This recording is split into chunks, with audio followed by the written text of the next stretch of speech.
नमस्कार दोस्तों। आज हम पति ब्रह्मचारी के 10 जुलाई 2026 को प्रसारित एपिसोड 359 का पूरा रिव्यू करेंगे। ये एपिसोड 1 साल के लीप के बाद बने सबसे बड़े टकराव को मजबूत करता है। ईशा अब आईपीएस अधिकारी बन चुकी है, लेकिन उसे नहीं पता कि उसका पति सूरज अब शहर में दादा भाई के नाम से जाना जाता है।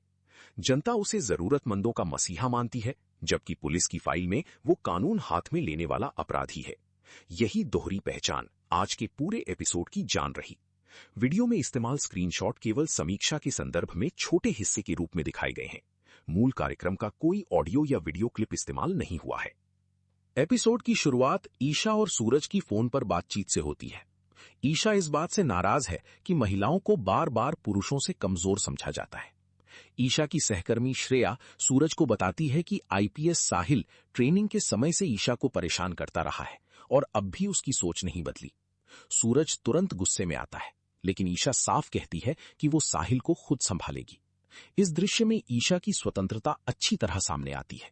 वो केवल सूरज की सुरक्षा पर निर्भर नहीं रहना चाहती, पर दूसरी ओर सूरज का छिपा गुस्सा आगे होने वाली बड़ी गलती की नींव भी रख देता है। इसके बाद पुलिस स्टेशन में हल्का लेकिन दिलचस्प मामला आता है। एक आदमी शिकायत करता है कि चोर ने उसकी सोने की चेन निगल ली है। आरोपी लगातार झूठ बोलता है, इसलिए ईशा और श्रेया पेट काटकर चेन निकालने का नाटक करती हैं। डरते ही आरोपी चोरी कबूल कर लेता है। ईशा उसे चाय और खाना दिलाती है ताकि चेन बाहर आ सके, लेकिन जब वो फिर चालाकी करता है तो उसे लॉकअप भेज दिया जाता है।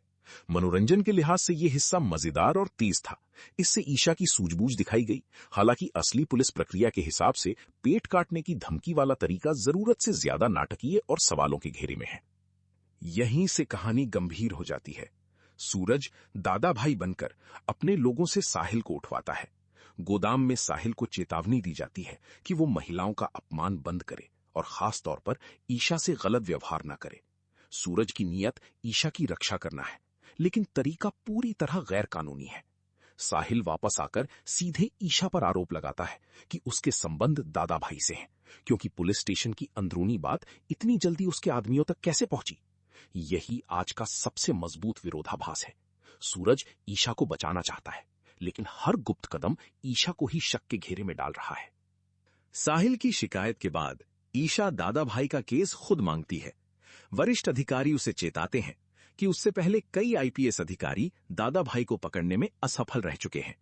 फिर भी वो ईशा को मौका देते हैं और साथ ही ये साबित करने की चुनौती भी रखते हैं कि महिला अधिकारी किसी पुरुष अधिकारी से कम नहीं है।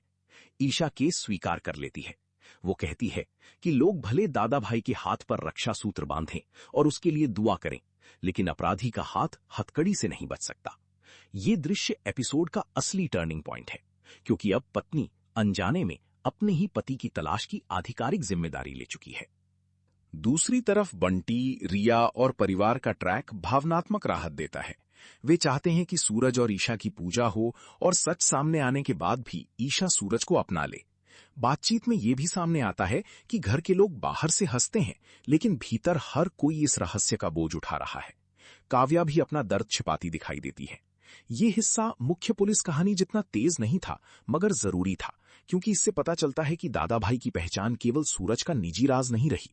पूरा परिवार सच जानता है और ईशा से सच छिपाकर लगातार डर में जी रहा है।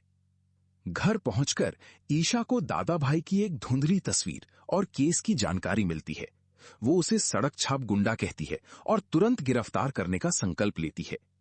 परिवार के कुछ सदस्य विरोध करते हैं कि शहर के लोग दादा भाई को मसीहा मानते हैं और बिना पूरी सच्चाई जाने फैसला गलत हो सकता है।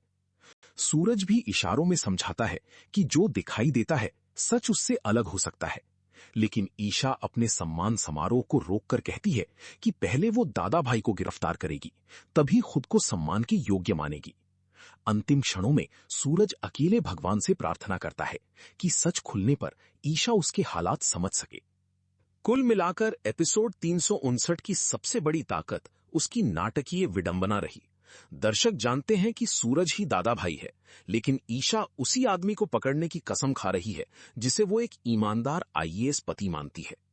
ईशा और सूरज के अभिनय, पुलिस स्टेशन की गति और आखिरी टकराव ने एपिसोड को प्रभावी बनाया।